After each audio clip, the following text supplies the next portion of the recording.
Good morning friends. In Quranic wisdom today let's talk about.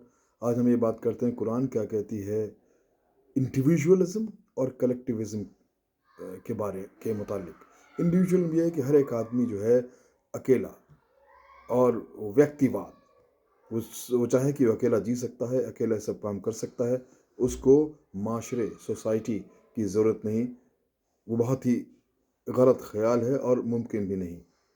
Collectivism, साम्यवाद, जहाँ मजमूए नज़रियात, मजमूए हयात की बात की जाती है, तो कुरान इस बात को दोहराती है और कहती है कि सोसाइटी में, किसी भी माशरे में कलेक्टिव लिविंग, सबको एक साथ मिलजुल कर रहना बहुत बेहद ज़रूरी है। क्योंकि कोई माशरा अगर कोई व्यक्तिवाद में यकीन रखता है, कि इंडिविजुअल होने पर यकीन रखता है, तो वो खुशहाल रह ही नहीं सकता, बल्कि वो ठीक ही नहीं हो सकता।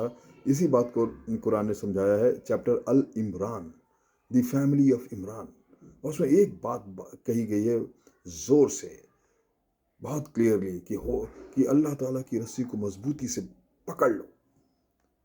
और यही एक ज़रिया है जो आपको तफरके में, डिवाइड होने में, बंटने से बचा सकता है। Chapter 3 verse 103, 103। वो कहते हैं कि इंसान जो है वो एक सोशल एनिमल है, वो एक माशरे में रहने वाला अल्लाह की तख्लीक है, मगर वो एक छोटी सी ज़रूरत नहीं पूरी कर पाता कि उसको एक माशरे में मिलजुल कर यूनिटी के साथ कैसे रहना है। जो सोसाइटी के, जो किसी भी माशरे के नॉर्म्स हैं, जो स्कूल में सिर्फ दो ही चीज़ सिखाते हैं। जो सोसाइटी का तजुर्बा रहा पिछले जो हमसे पहले इंसान आए उनके साथ रहने का, और उसी तजुर्बे दिन के बाद पर वो बताते हैं आपको एक नॉलेज कि आज के ज़माने में, आज के माहौल में, जिस भी दौर में आप हों, आप माशरे के साथ खुशगवार अच्छी तरह से कैसे रह सकते हैं। और वो इस बात पे जोर देता है कि हमको अपनी इंडिविजुअल फ्रीडम, अपनी ज़ाती जो आज़ादी है, उस पर लगाम लगानी होगी। हम ये कतई तसव्वुर न करें, ख्याल न करें कि तमाम माशरा हमारी मर्ज़ी के मुताबिक ही रहे। नहीं, आपको जो है अपनी इस इंडिविजुअल डिज़ायर, ख्वाहिश, नफ्सियात को चेक करना होगा और अपने आप को उस माशरे में ढालना होगा।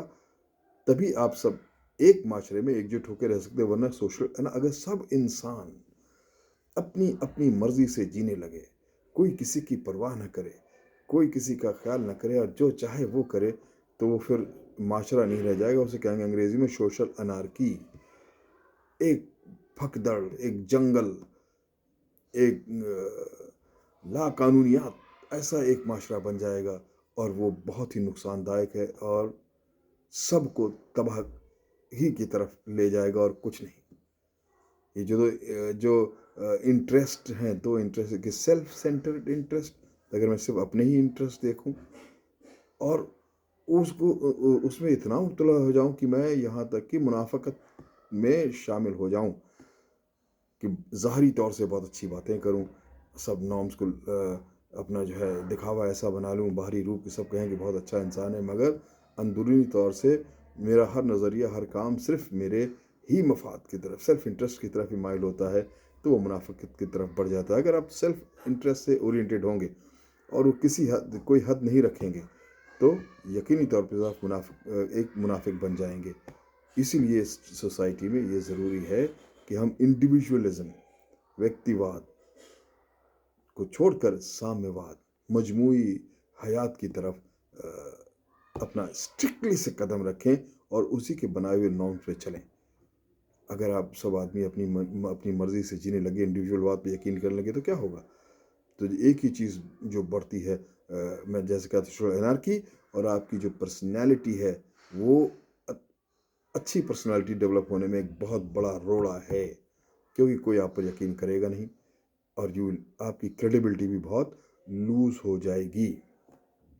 कोई भी कोशिश की जाए कि हमको हर हालत में, हर इवेंचुअलिटी में, कुरान ये कहती है कि हमको जो सोसाइटी के नॉर्म्स हैं, हर तरीके से कोशिश करना चाहिए कि उनको पूरे करें। और किसी भी, हमारी आज़ादी वहीं ख़त्म होती है अगर किसी दूसरे को हमारे کسی بات سے، کسی کام سے، کسی ایکشن سے تکلیف ہوتی ہے، ہم کو ڈٹیچ ہو کر سب کچھ چھوڑ کر اکیلے رہنے کی کوشش نہیں کرنا چاہیے کہ سنیاسی لے لیں، پہاڑوں میں ہی چلے جائیں، نہیں، بلکہ سب کے ایک فیملی مین بن کر، ایک معاشرے میں ذمہ دار انسان بن کر سب سے مل جل کر رہنے کی کوشش کرنا چاہیے. اسی بات کو ترجیح دیتی ہے Quran. Thank you very much.